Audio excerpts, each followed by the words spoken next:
आज हम इस वीडियो में ये जानने का प्रयास करेंगे कि क्यों कुछ न्यूक्लियस अनस्टेबल होता है। फॉर एग्जांपल, हमें पता है प्लूटोनियम 239 का न्यूक्लियस अनस्टेबल होता है, बट क्यों होता है, क्या कारण है इसके पीछे।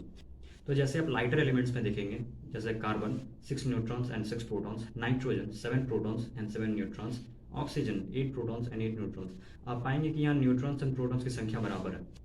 But as you move further in periodic table, आप पाएंगे कि न्यूट्रॉन्स की संख्या प्रोटॉन से अधिक हो रही है। जैसे iron 26 protons and 30 neutrons, cobalt 27 protons and 32 neutrons, निकल 28 प्रोटॉन्स एंड 31 न्यूट्रॉन। ऐसा क्यों होता है, क्यों न्यूट्रॉन्स की संख्या प्रोटॉन से ज़्यादा हो रही है as you move further in periodic table towards the heavier elements. ऐसा इसलिए होता है क्योंकि जैसे जैसे न्यूक्लियस में प्रोटॉन्स की संख्या बढ़ती है, न्यूक्लियस में इलेक्ट्रिक रिपल्सन बढ़ता है due to protons, and to counter this problem the number of neutrons are increase, ताकि न्यूक्लियस स्टेबल बना रहे।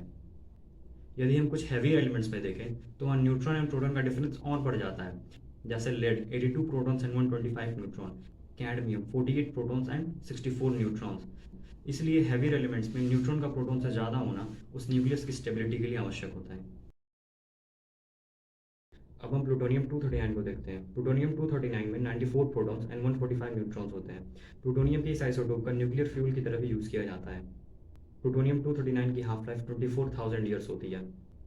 अगर हम इसके ही दूसरे आइसोटोप प्लूटोनियम 244 को देखें, जिसकी हाफ लाइफ 14.6 बिलियन ईयर्स है, मतलब प्लूटोनियम 244 प्लूटोनियम 239 की तुलना में कहीं अधिक स्टेबल है।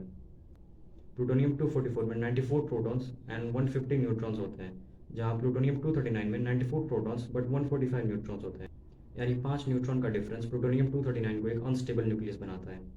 यह डेटा इस फैक्ट की ओर इंडिकेट करता है कि न्यूक्लियस में प्रोटॉन एंड न्यूट्रॉन का रेशियो उसकी स्टेबिलिटी के लिए रिस्पॉन्सिबल है। एक और बहुत ही महत्वपूर्ण कारक है जिसके बारे में कोई नहीं सोचता, न्यूक्लियर रेडियस। क्योंकि आप एक्सपेक्ट करेंगे जैसे ही हम हेवी एलिमेंट्स की ओर जा रहे हैं, उनका मास बढ़ रहा है तो उनका साइज भी बढ़ना चाहिए, उनका रेडियस भी बढ़ना चाहिए, उनका वॉल्यूम भी बढ़ना चाहिए, पर ऐसा होता नहीं है। क्योंकि अगर ऐसा होता तो हेवियर एलिमेंट्स अनस्टेबल नहीं होते। Just take an example, gold का न्यूक्लियर रेडियस 5.43 पर मीटर होता है, वहीं प्लूटोनियम 239 का न्यूक्लियर रेडियस 5.87 पर मीटर है। आप देख सकते हैं कि इनके न्यूक्लियर रेडियस में कितना छोटा अंतर है। एक प्रोटॉन का रेडियस 0.87 पर मीटर होता है। यानी गोल्ड और प्लूटोनियम में 42 न्यूक्लियंस का अंतर होने के बाद भी इनके वॉल्यूम में बहुत खास डिफरेंस नहीं है। इसका मतलब यह है कि ज़्यादा न्यूक्लियंस कंपेरेटिवली कम स्पेस में एग्जिस्ट कर रहे हैं, जिसके कारण प्रोटॉन्स के बीच रिपल्शन बढ़ रहा है और न्यूक्लियस अनस्टेबल हो रही है। इसलिए आप नोटिस करेंगे कि पीरियोडिक टेबल में ऐसे एलिमेंट्स जिनका एटॉमिक नंबर 83 से ज़्यादा है, उनके most of the isotopes unstable हैं।